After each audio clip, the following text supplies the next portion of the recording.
다 같이 땅이 삭을 내며 동산이 거기 뿌린 것을 움돋게 한 것 같이 주 여호와께서 공의와 찬송을 모든 나라 앞에 솟아나게 하리라. 아멘. 오직 예수님, 예수 그리스도의 은혜와 평강이 여러분의 영육간에 가정에 하시는 일에 충만하시기를 축원드립니다. 오늘 설교 제목은 자유와 해방을 선포하라입니다.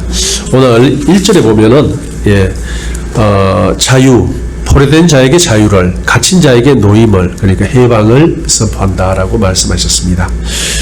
내일은 3일절이죠. 3일절입니다. 우리가 3일절에 대해서는 잘 아실 겁니다. 잘 아시는데 이 3일절이 우리 가까운 바로 요 안쪽에 들어가면 있는 그 동네에서도 일어났어요. 그 동네 이름이 뭐예요? 대전리죠. 그렇습니다. 대전리 교인들을 중심으로 3.1절 운동이 요 근처에서 일어나고 또 그분들이 장에 나가서 또 활동을 하고 그랬습니다.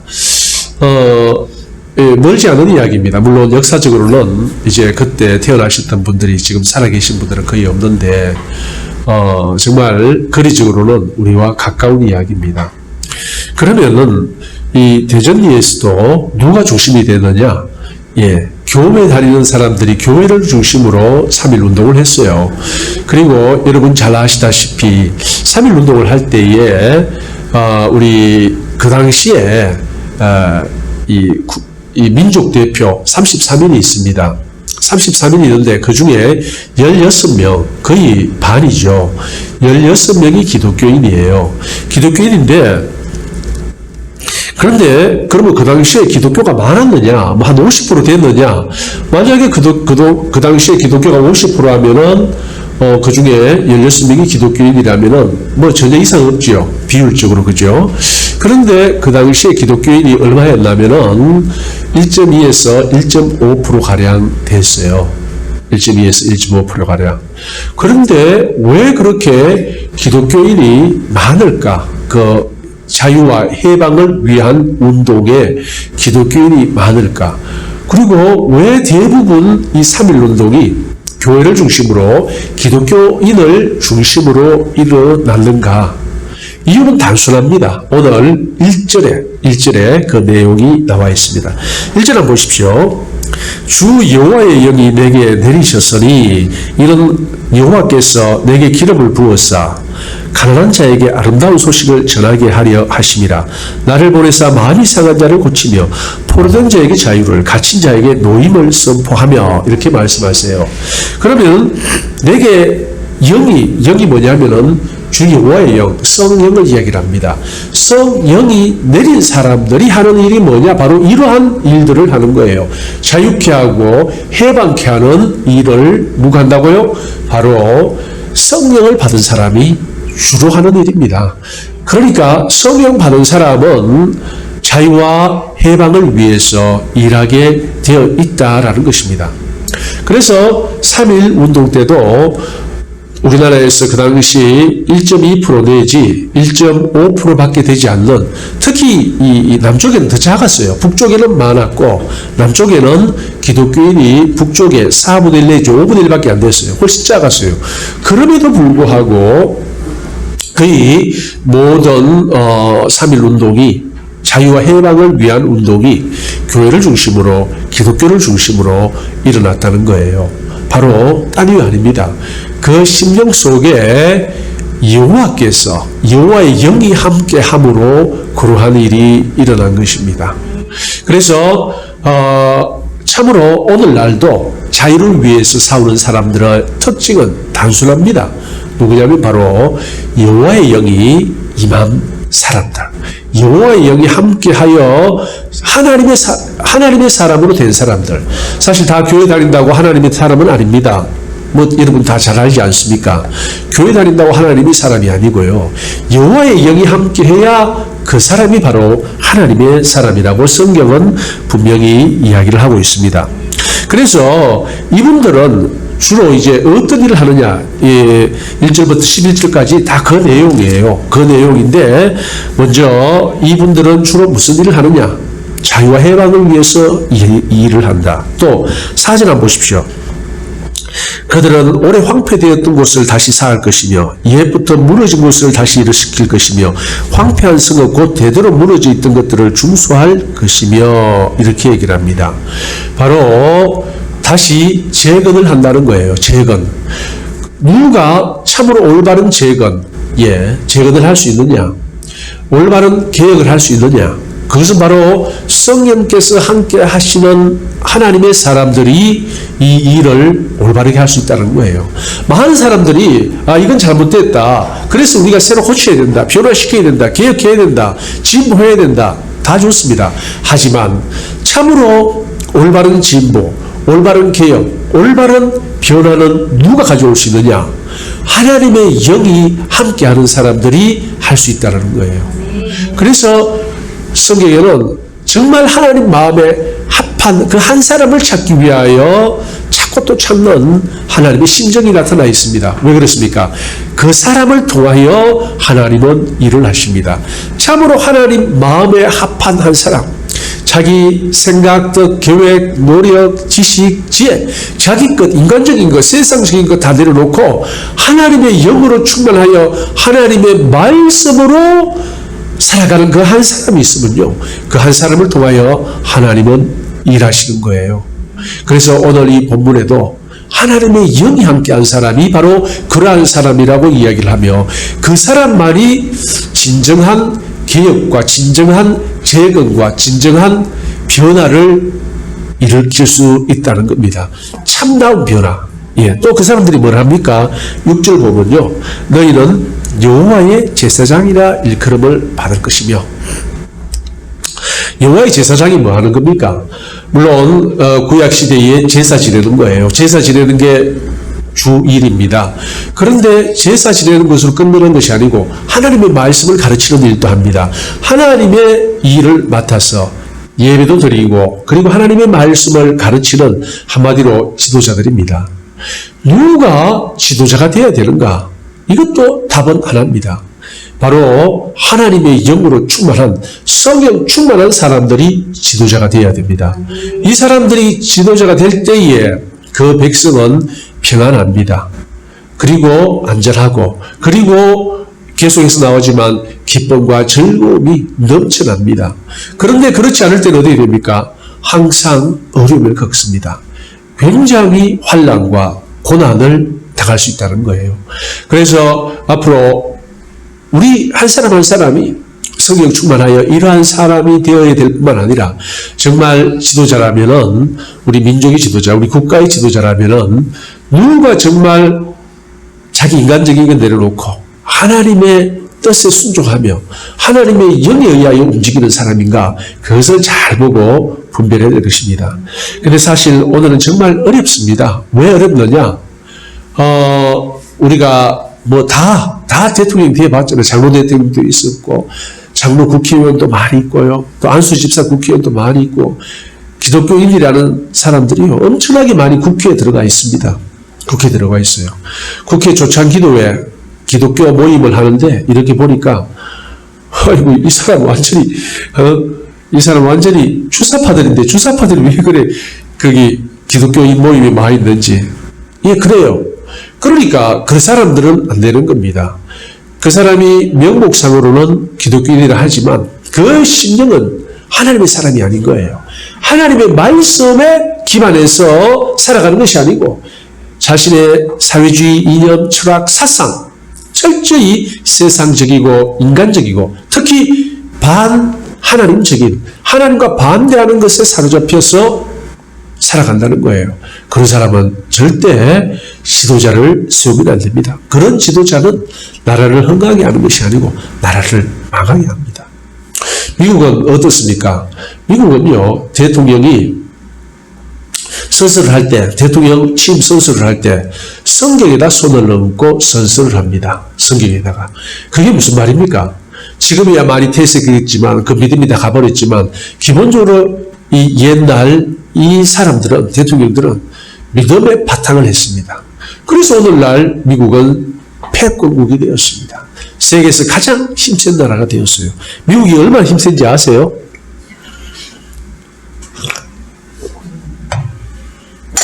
옛날 오바마가 뭐라고 했냐면요, 세계 모든 나라의 군사력을 합한 것보다 미국 군사력이 더 세다 그랬어요. 예.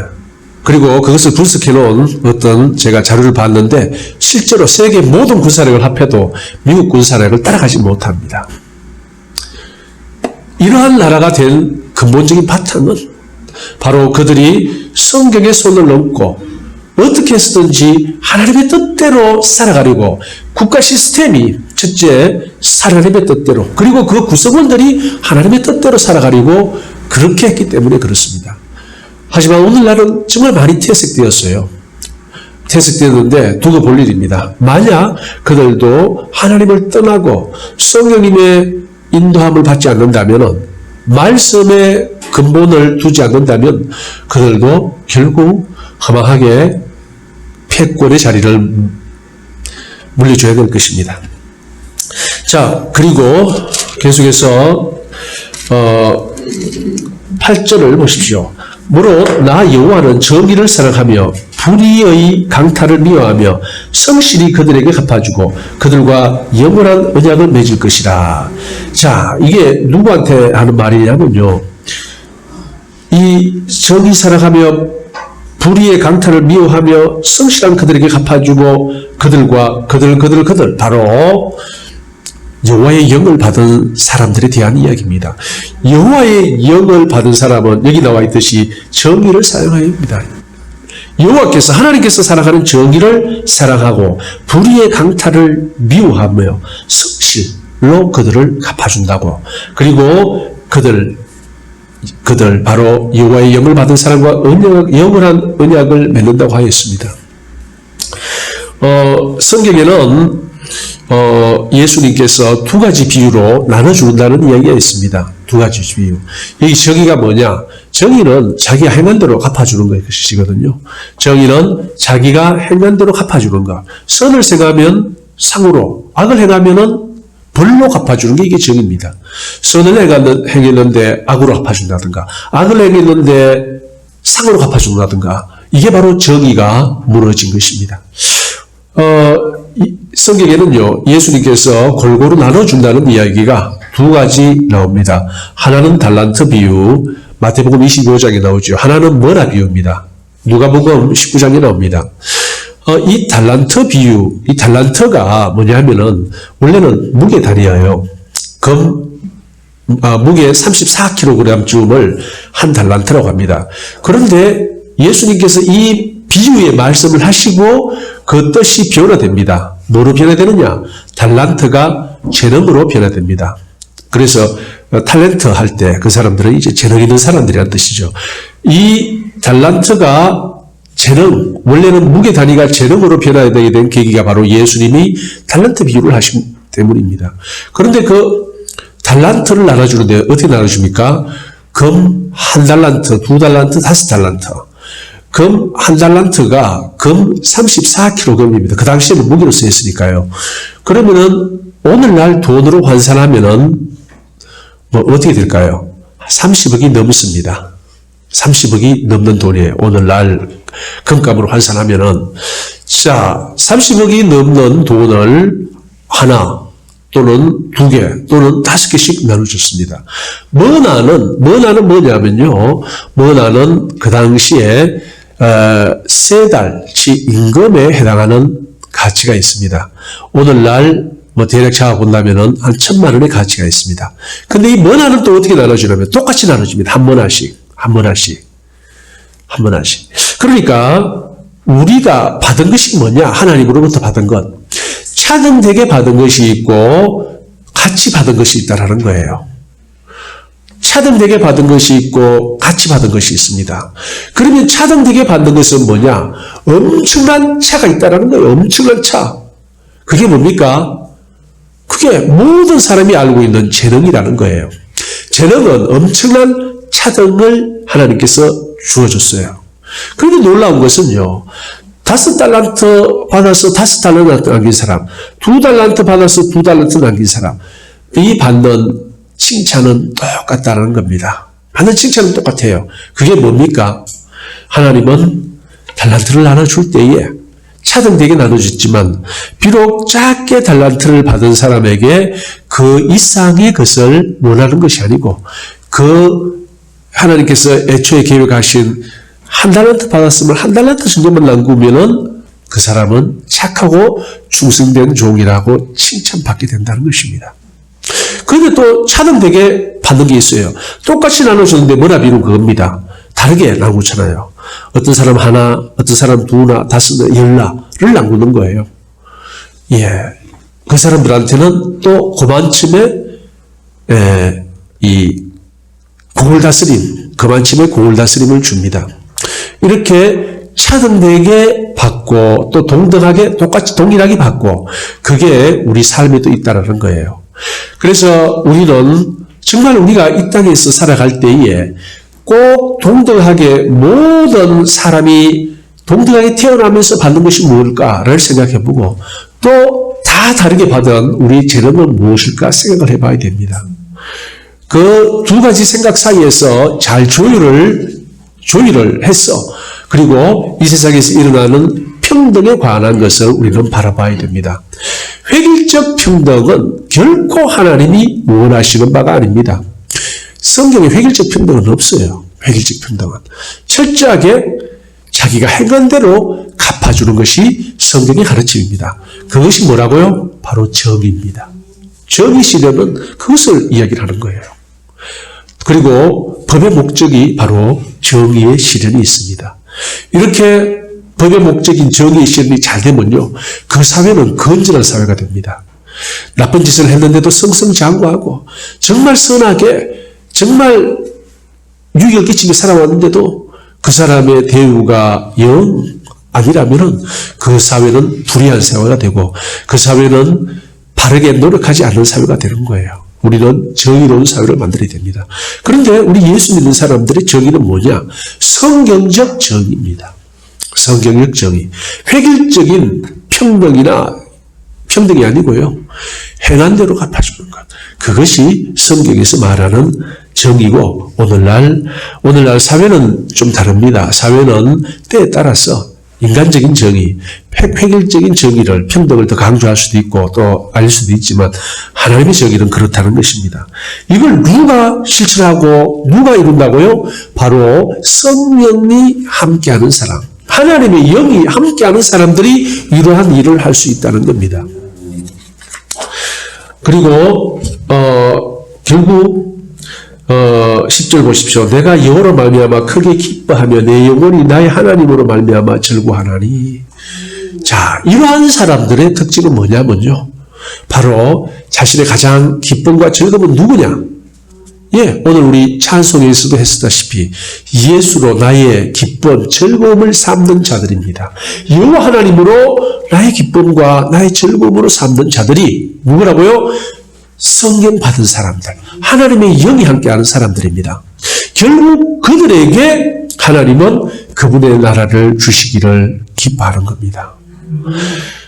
예수를 믿는다고 다 하나님의 영을 받은 건 아닙니다. 하나님의 영을 받지 않으면 하나님하고 상관이 없습니다.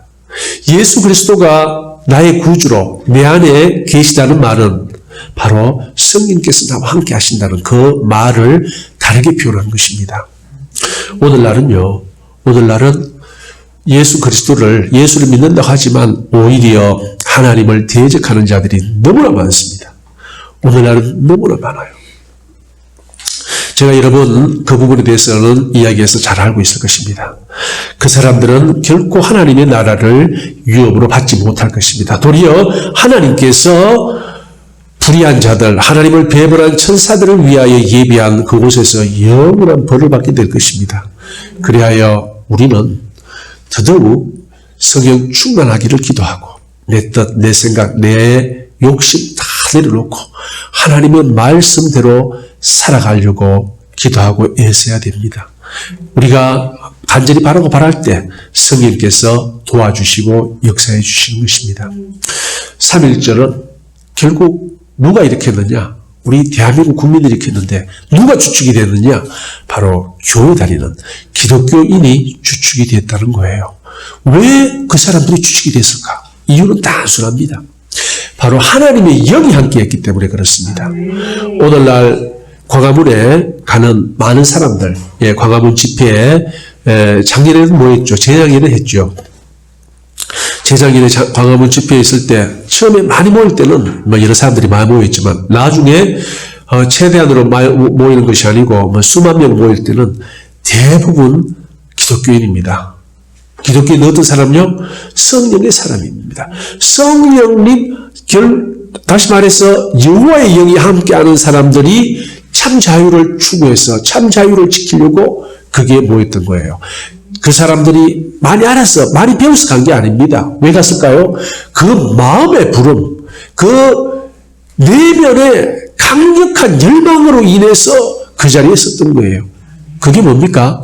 성령님입니다. 하나님의 영이 함께했기 때문에 고난받을 줄, 핍박받을 줄 알면서도 3.1운동에 앞장섰던 그 우리의 믿음의 조상들이 동일하게 광화문에서 자기 돈 들여가며 자기 시간 들여가며 남한테 어떤 때는 손가락질 받아가며 그 자리에서 자유를 외쳤던 것입니다. 사랑하는 성도님들, 우리는 하나님의 영이 반드시 역사받는 우리가 되어야 됩니다. 그 사람들이 하나님의 나라를 유업으로 받을 수 있고 그 사람만이 참으로 여호와의 제사장이 될 수 있고 그 사람만이 이 모든 것을 새롭게 할 수 있는 주역이 될 수 있습니다. 하나님의 은혜 가운데 특별히 성령 충만하여 하나님께서 계획하시고 예비하신 일에 동참하고 또 일꾼되는 주의 백성 다 되시기를 예수님의 이름으로 축원드립니다. 아멘. 할렐루야. 아버지 하나님 감사합니다. 전능하신 아버지 하나님을 찬양합니다. 우리 주의 성령께서 저희들을 가운데 내주하시고 인도하셔서 저희들의 마음 깊은 곳으로부터 여호와 하나님을 사랑하고 예수 그리스도 뜻대로 살기를 소망하는 그 열망이 넘쳐나게 하여 주시옵소서. 그리하여 여호와의 영이 함께하는 자들에게 준 그 복을 동일하게 누리는 저희 모두가 되게 하여 주시옵소서. 예수님 이름 받들어 기도드리옵나이다. 아멘.